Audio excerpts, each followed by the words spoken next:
us about civil disobedience at Martin Luther King mountaintop speech.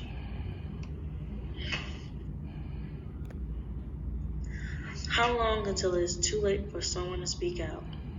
Civil disobedience. No man with a genius for legislation has appeared in America. They are rare in the history of the world. They are orators, politicians, and eloquent men. About 1,000, but the speaker has not yet opened his mouth to speak. Who is capable of settling the much vexed question of the day? Dr. Martin Luther King speech. Let us rise up tonight with a greater readiness. Let us stand with a greater determination, and let us move on in these powerful days. These days of challenge to make America what it ought to be. We have an opportunity to make America a better nation, and I want to thank God once more for allowing me to be here with you. In this slide, I feel like there is so much that can be said about movement, about change and everything, but it's just like the higher ups and the government, it's just like, I feel like it's just all being kept quiet, and people feel like, oh, it's okay to do this, it's okay to do that, but it's not. There's certain things that need to be spoken out about, and you gotta start somewhere.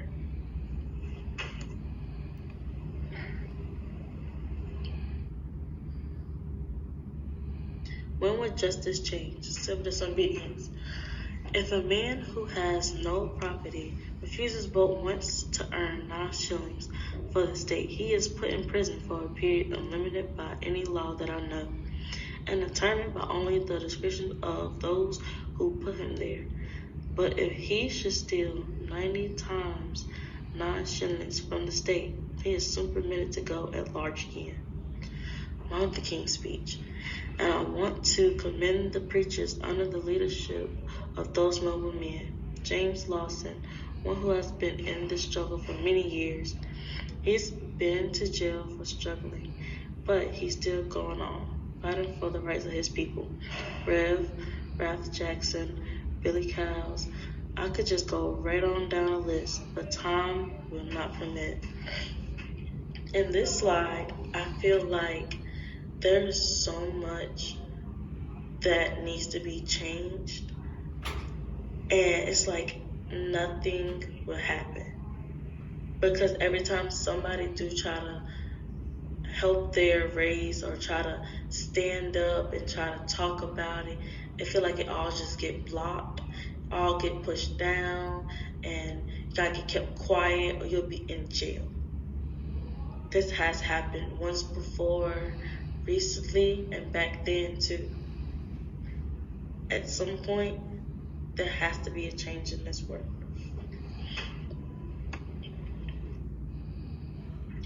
Roxborough, North Carolina, David Brooks shooting.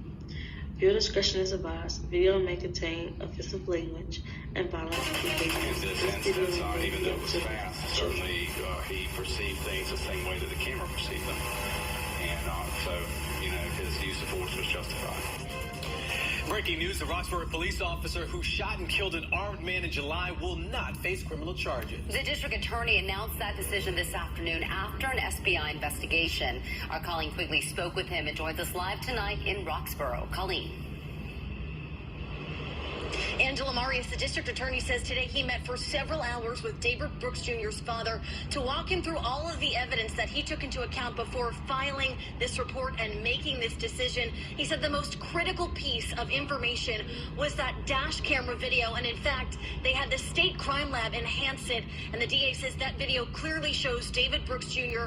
pointing a sawed-off shotgun at that police officer. He says for that reason, he says this shooting was justified. That officer reasonably felt his life was in danger. Now, I want to warn everyone at home, before we show you this report, that the video we're about to show you, we have edited for time and sensitivity.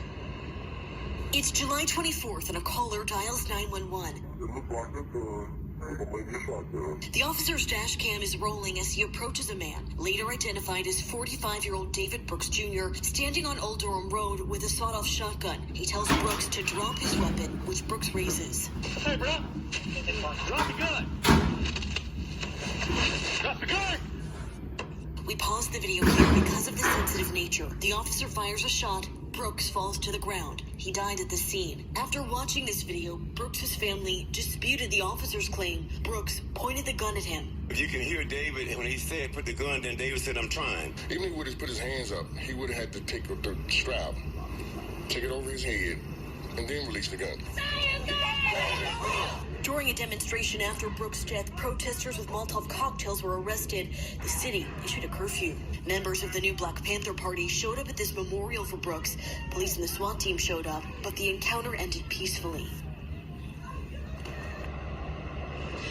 Well, back live now in Roxborough. In this report released by the district attorney, he says the entire encounter took approximately 5 seconds from the time the officer stepped out of the car to the time that shot was fired. That has been a criticism of Brooks Jr.'s family, saying it happened so fast. The district attorney saying police officers have to make decisions like that in split seconds. Speaking of the police department tonight, the chief of Roxborough Police releasing a statement saying they are praying for Brooks Jr.'s family and that they're going to be working with the NAACP as they launch an internal investigation into this shooting. Right now, the officer involved in this deadly shooting is placed on administrative leave. Reporting live in Roxborough, Colleen Quigley, CBS 17 News.